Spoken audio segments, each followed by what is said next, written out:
السلام علیکم ورحمت الله وبرکاتو. قدرمنو ورونو او خویندو، الله رب العزت په دې دنیا کې موږ ټولو انسانانو ته په مجموع کې او په خاص ډول مسلمانانو ته ډیر داسې نعمتونه راکړي دي چې هره ورځ یې ګورو کاروو یې.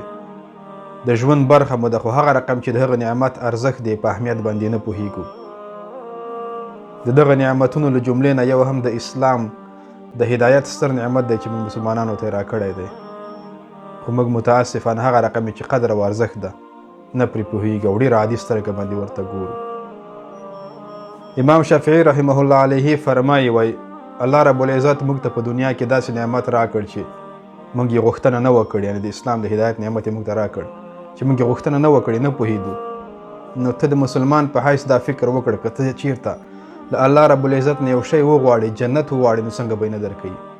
اسلام هدایت یې په دې دنیا کې بې له غوښتنې درکړ، نو که ته دعا وکړې او دغه جنت له الله تعالی نه وغواړې، نو څنګه به یې نه درکوي. یعنې الله رب العزت ډېر مهربان او غفور ذات دی.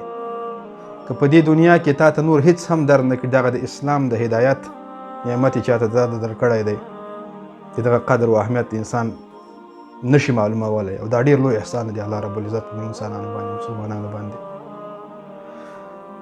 ګورئ، د رسول الله علیه الصلاة والسلام تره ابو طالب ډېر نږدې کس و، د پیغمبر تره و، خو الله تعالی هدایت ورته ونه کړ.